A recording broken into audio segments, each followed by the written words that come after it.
Hey everybody, I just wanted to do a little bit of a interpersonal update today, I guess. Don't have too many updates on the farm. Um, we've been steadily trying to move into the barn, which from an exterior perspective might seem interesting, and I guarantee you it is. It's a very well built structure, metal structure, very sound, and we're trying to get through some uh, calculations on how to get it insulated and do things that will create a safe space for the winter for us and the animals. We still have our camper and our guest camper, which I'm posing in front of today because it's the only seat I can find. But anyway, so we're progressing in that realm. We're trying to push forward through some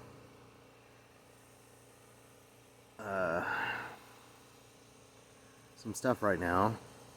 I would venture to say that anytime you watch anything about homesteading or living off grid or anything like that and it seems glamorous, I just want to tell you that it's not. It's a lot of hard work, and it will test every single one of your inabilities, sometimes to the point of extreme exhaustion or having second thoughts about what we're doing.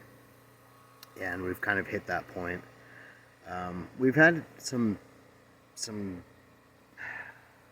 I don't want to be negative, but like some stumbling blocks, some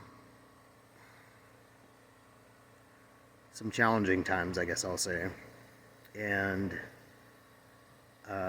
some of it's self-imposed. You have to remember that getting used to living off grid with no power, no water, and very few amenities, that you're living on a generator, you're living on bottled water, you're living on laundromat, you're living on smelling bad, you're living on your feet being sore. This is an uncomfortable lifestyle, and it's something that I really enjoy, but it's also created a vulnerability in me where sometimes there's a lot of what I'll call surface tension, where I'm dealing with not only whatever problem is at hand that makes you feel insecure, your basic needs are challenged, and it really brings out the worst in people. And I've some days suffered from having a very poor spirit and been feeling very unable at times, and I've had to literally force myself to learn how to take some time to let those feelings process, because they're valid, and uncomfortability is valid, but also to really grow from that and learn what it means to be uncomfortable. And I look around our country right now as we're getting ready for the election, and it's, there's always that uncomfortability in election years where people are a little bit more forward about their positions, which is fine, and so forth, I guess I'll say, to not be too political. But I usually feel unsteady in election years because of my association with being an ally and a part of communities that are being demonized right now and have been demonized for a while. And most of you know that our family is very LGBT inclusive, and so being berated by different media sources, and I'm going to make this very general because I have loved ones on both sides of the fence, but generally speaking, I want to remind you guys that the last time there was a purge, the last time there was an enemy that is actually our brother, our sister, or our eunuch friend or family member, those people ended up in concentration camps. Those people ended up dying. Those people ended up nearly wiped off the face of the earth, and it's happened to the African American culture, it's happened to the Chinese culture, it's happened to the Japanese culture, it's happened to the Native American culture, it's happened to the Latino culture. And I want to remind you guys that are my Christian friends and family that extermination's never been the thing to support. I really want to encourage you guys to be on the right side of history, and whether or not you want to vote for Trump or Harris, or you are indifferent or an in-between, that's fine. I just really want to make sure that you guys know to be very well educated. And I'm going to tell you, if you don't know a trans person, or you don't know somebody that's doesn't fit the mold,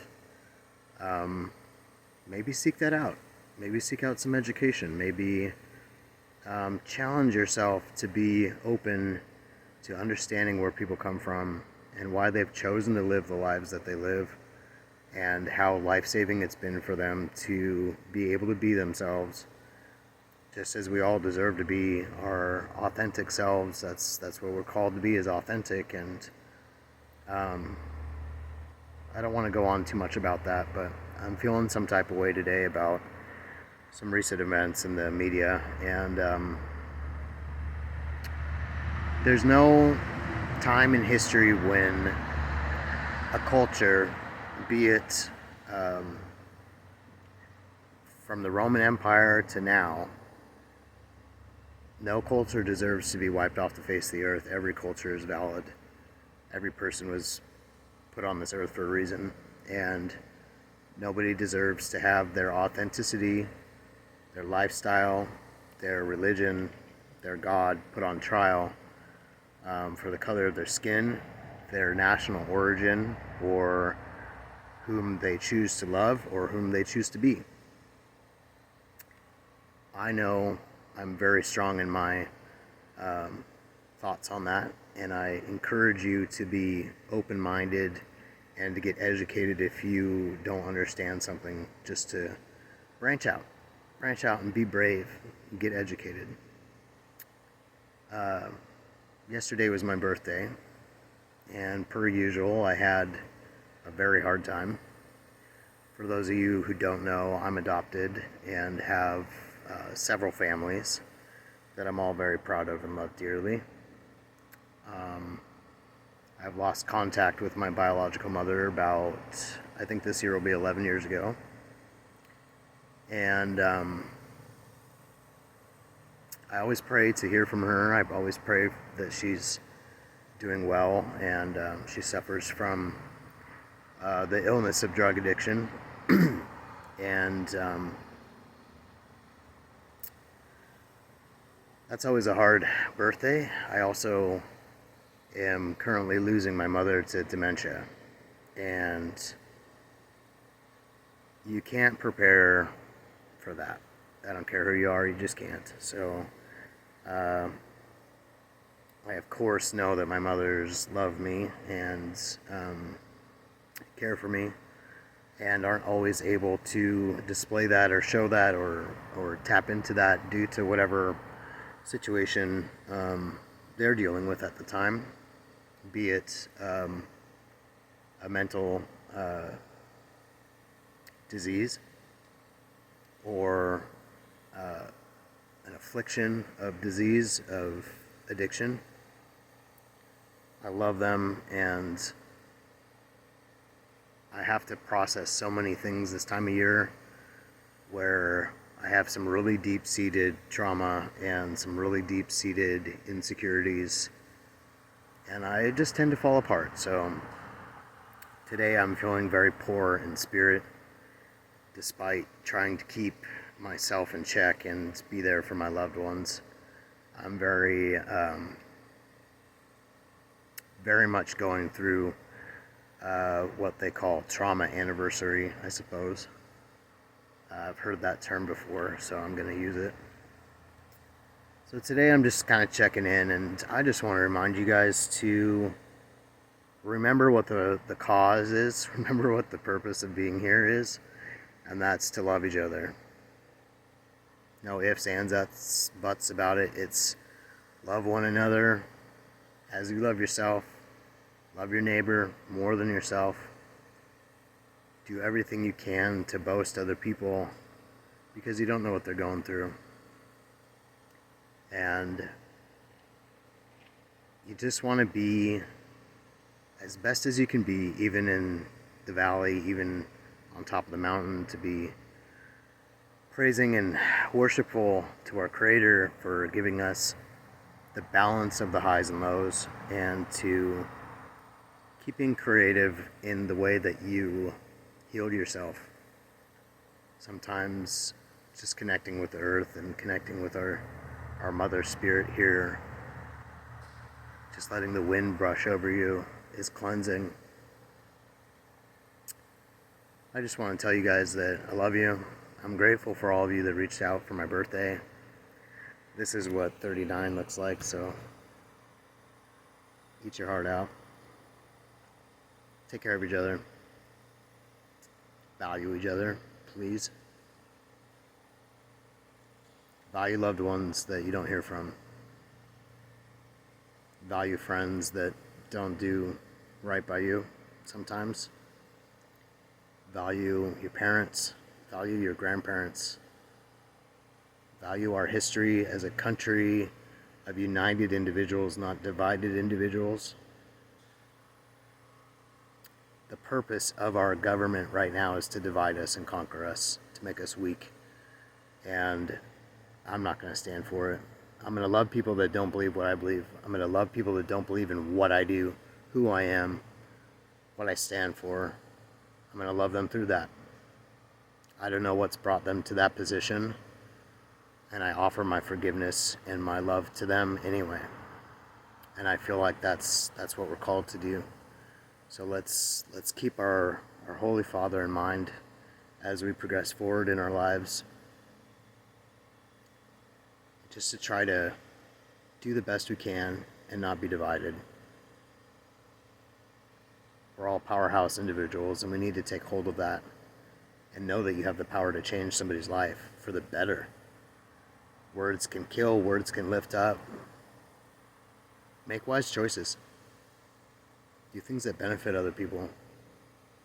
Help somebody out. You know, it's not all trash talk and looking cool and all that bullshit. It's be humble, be kind. Notice people. Give them space to grow, to learn, and to be an asshole. Give them space to be an asshole. You know, that sounds ridiculous, but if we just step back a little bit and try to understand where people come from and their trauma, how they were raised, what they had to deal with, we might have a little more compassion for understanding where people come from. And even if we don't understand it, who freaking cares? Just get over yourself. That's being self-centered when you are so caught up in yourself that you can't love somebody through their own inability. You're adding to the problem. When you vote this November, remember people's lives are on the line. Remember that Jesus invited the alien and fed him and clothed him. Remember that lying and being deceitful, creating murmurs about people, especially false murmuring. I will never follow anybody that falsely murmurs about other people. I won't do it. So, as the bird flies straight, so shall we. I love you guys. Thank you for the birthday wishes. Sorry about the rant, but not sorry. See ya.